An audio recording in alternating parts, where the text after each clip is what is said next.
Students, welcome to engineering mathematics. आज हम solve करेंगे लैप्लास इन्वर्स का एक क्वेश्चन। इसे हम सॉल्व करेंगे with the help of partial factorization method.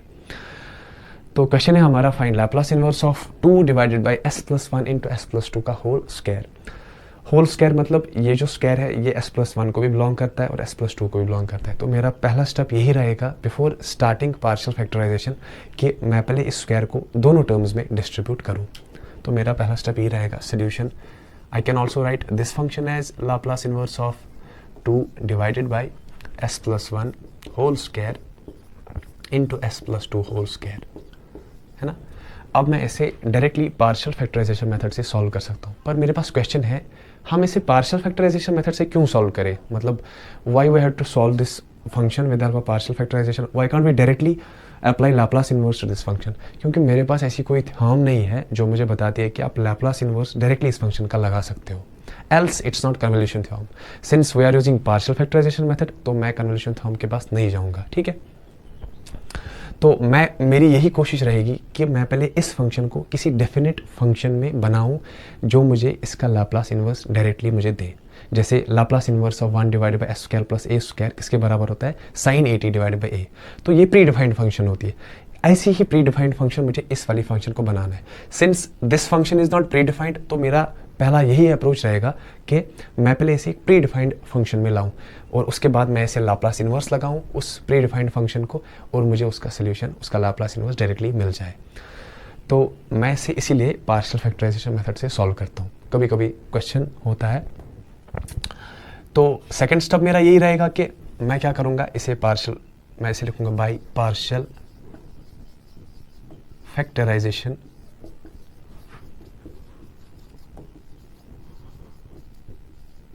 Method. मैं फिर से बताता हूँ पार्शियल फैक्टराइजेशन मेथड क्या होता है। तो मुझे इसे पार्शियली फैक्टराइज करना है, डिनोमिनेटर को s+1 whole square into s+2 whole square, है ना। अब देखो, मुझे पार्शियल फैक्टराइजेशन करने के दो तरीके हैं। अगर डिनोमिनेटर में s का पावर 1 हो, मतलब अगर लीनियर हो, तो मुझे न्यूमरेटर में सिर्फ एक कांस्टेंट लिखना है, a b c d e f कुछ भी, लेकिन सिर्फ कांस्टेंट। ये पहला कंडीशन है। सेकंड, अगर s का पावर 2 हो, if it's a quadratic polynomial, तो ऊपर मुझे क्या लिखना है, a प्लस बी एस या c प्लस डी एस, ठीक है। ये फॉर्म रहती है। सिंस यहाँ पे s का पावर कितना है 1, तो मैं क्या करूँगा, मैं कांस्टेंट न्यूमरेटर में लिखूंगा। उससे पहले मुझे पता होना चाहिए कि मैं इसे डिसाइफर कैसे करूँगा। तो इसको पार्शियल फैक्टराइजेशन करने के लिए आपको पता है कितनी टर्म्स बनेगी, 4, क्योंकि पहले s+1 का अलग से होगा, उसके बाद s+1 होल स्क्वायर का अलग से होगा, थर्ड s+2 का अलग से होगा और fourth and last s+2 whole square का अलग से होगा। तो यहाँ पे 4 बनेंगी, 1 2 3 और यहाँ पे 4, ठीक है। और बीच में प्लस होगा, ठीक है। अब देखो यहाँ से स्टार्ट करते हैं। पहले s+1, ऊपर क्या आएगा, s का पावर कितना है 1, तो ऊपर कांस्टेंट आएगा, मैं लूंगा a। सेकंड में क्या आएगा, s+1 whole square, s+1 whole square, ऊपर भी कांस्टेंट आएगा, कितना आएगा b, ठीक है। अब आएगा s+2, ऊपर कांस्टेंट आएगा c और लास्टली आएगा s+2 का होल स्क्वायर। तो यहाँ पे s+2 का होल स्क्वायर, ऊपर आएगा d, ठीक है ना। यहाँ तक आसान। तो पहला स्टेप यही रहता है। सेकंड स्टेप मेरा क्या रहेगा, मैं इस इक्वेशन को, पहले मैं इसका नाम लिखता हूँ equation 1, multiplying equation 1 thoroughly by s+1 whole square into s+2 whole square. जब मैं ऐसा करूँगा तो ये जो इक्वेशन है ये बन जाएगी, यहाँ पे सिर्फ 2 बचेगा और यहाँ पे क्या बचेगा, a s+1 s+2 whole square plus यहाँ पे जब मैं मल्टीप्लाई करूँगा b s+2 whole square plus c s+1 whole square और s+2 plus d s+1 whole square, यही बचेगा, है ना। अब मैं यहाँ पे क्या करूँगा, मैं कोशिश करूँगा कि मुझे a b c और d का वैल्यू मिल जाए, ठीक है।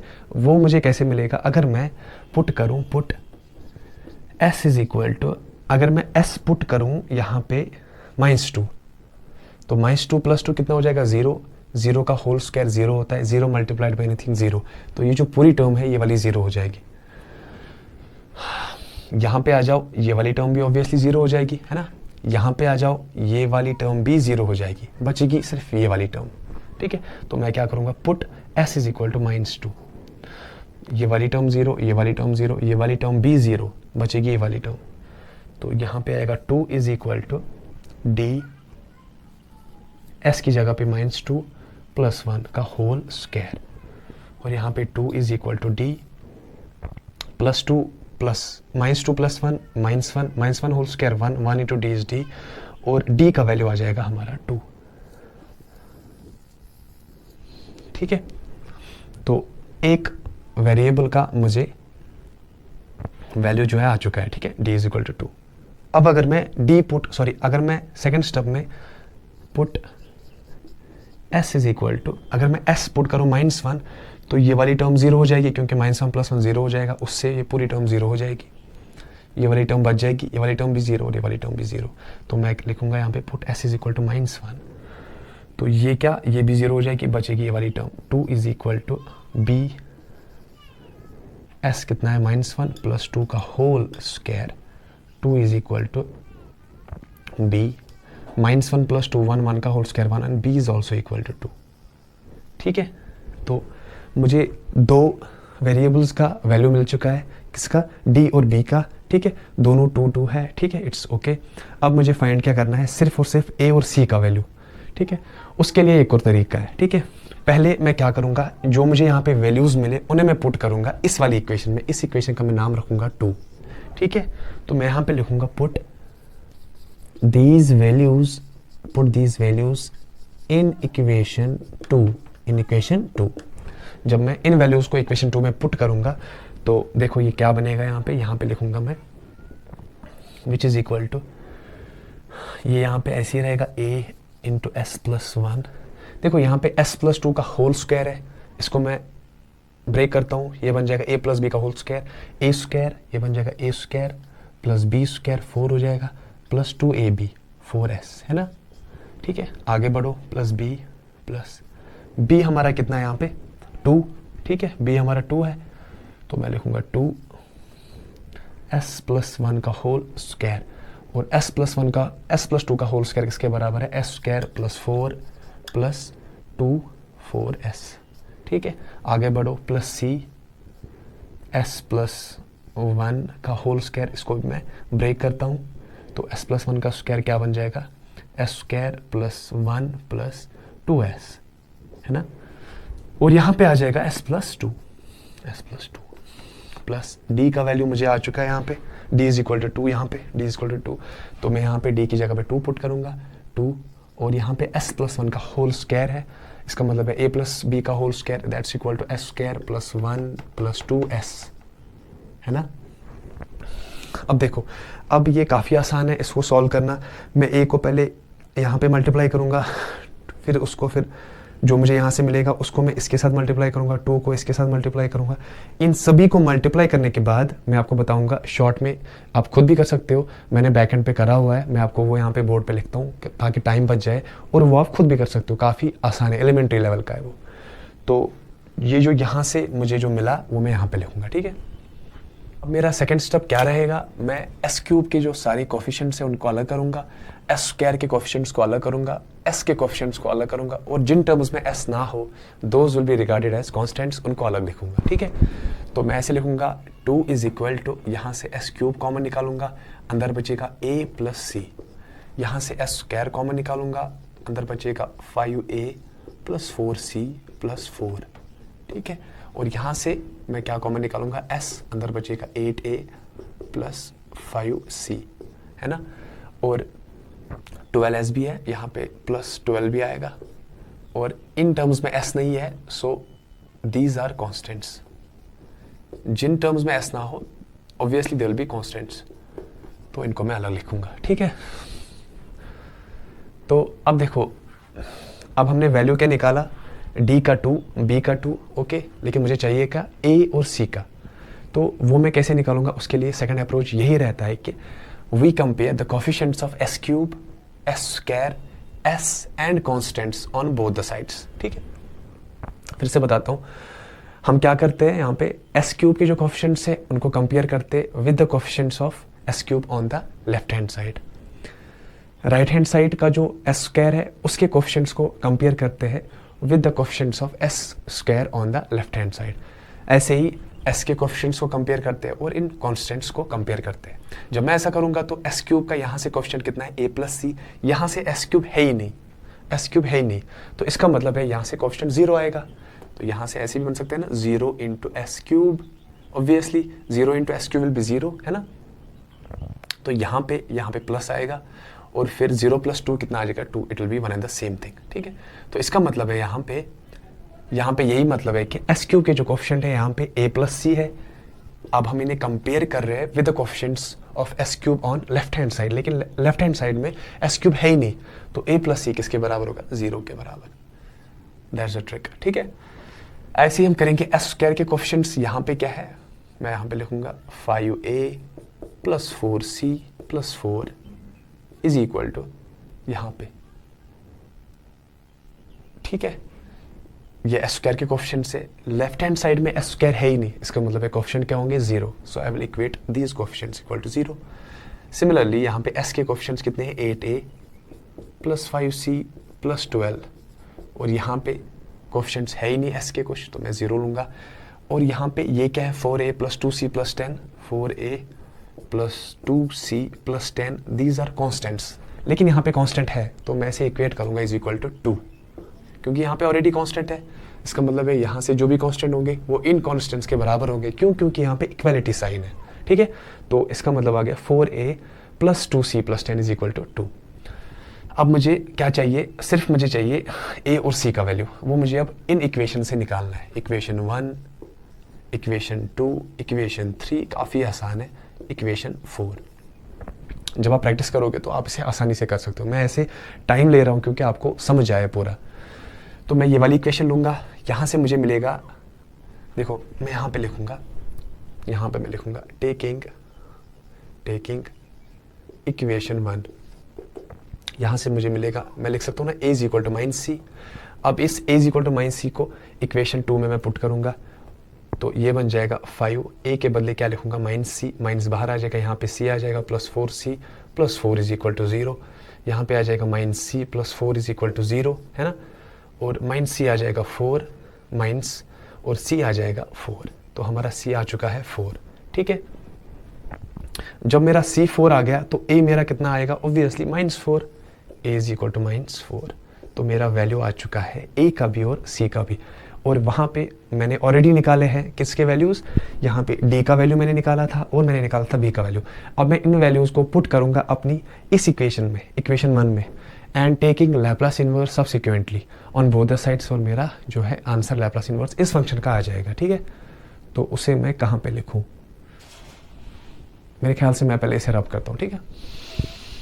मैं यहाँ पे लिखूँगा put the values of a, b, c and d in equation, किस वाली इक्वेशन में, इक्वेशन 1 में, and take Laplace inverse on both sides, we get, एक ही स्टेप में दोनों करते हैं, ठीक है। पहले मुझे a b c d का वैल्यू इस इक्वेशन में पुट करना है, तो उसके साथ साथ ही मैं Laplace इन्वर्स लूंगा, ठीक है। तो मैं लिखूंगा यहाँ पे Laplace inverse of 2 divided by s + 1 whole square into s + 2 whole square is equal to, ये किसके बराबर है, लाप्लास इन्वर्स ऑफ, अब देखो a का वैल्यू कितना है, यहाँ पे a का वैल्यू -4 है, तो मैं लिखूंगा -4 a की जगह पे डिवाइडेड बाई s + 1, तो s + 1 आ जाएगा यहाँ पे, है ना, प्लस यहाँ पे प्लस आ जाएगा। b का वैल्यू कितना है, यहाँ पे ऑलरेडी हम निकाल चुके हैं, b का वैल्यू है 2, तो मैं लिखूंगा 2 डिवाइडेड बाई b के नीचे क्या है, s + 1 होल स्क्वायर, है ना, प्लस c का वैल्यू कितना है 4, तो मैं लिखूंगा +4 डिवाइडेड बाई s + 2, और यहाँ पे आ जाएगा d का वैल्यू कितना है 2 divided by s + 2 whole square,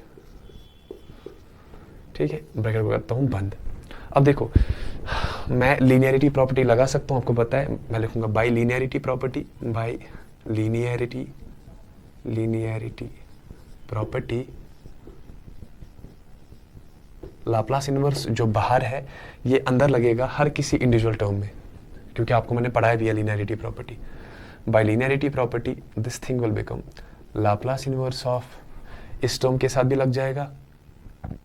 अब देखो, जब मैं लाप्लास इनवर्स इस टर्म के साथ लगाऊंगा, ऊपर क्या है कांस्टेंट, वो कांस्टेंट लाप्लास इनवर्स के बाहर आ जाएगा, तो मैं इसे लिखूंगा यहाँ पे -4, अंदर क्या बचेगा 1 डिवाइडेड बाई s प्लस 1। समझ आया?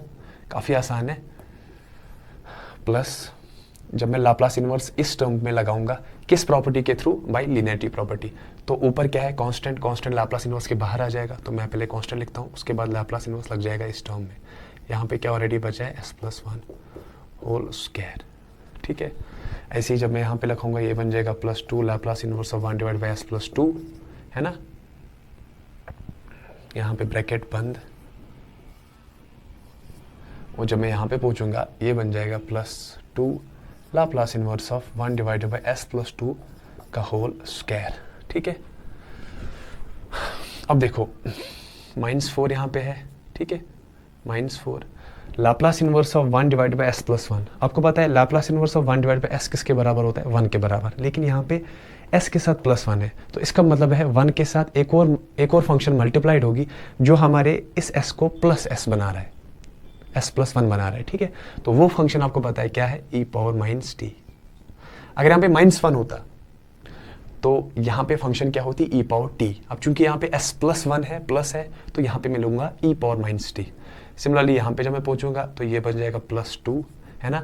Laplace inverse of 1 divide by s plus 1 का होल स्क्वायर। आपको पता है Laplace inverse of 1 divide by s square किसके बराबर होता है? t के बराबर होता है। ठीक है, तो मैं लिखूंगा t, लेकिन यहाँ पे Laplace inverse of 1 divide by s plus 1 है।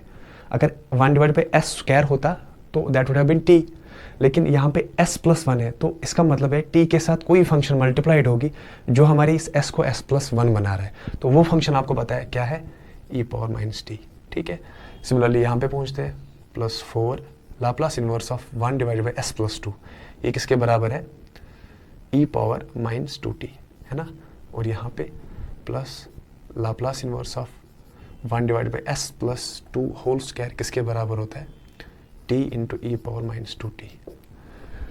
So this is the Laplace inverse of 2 divided by s plus 1 whole square into s plus 2 का होल स्क्वायर।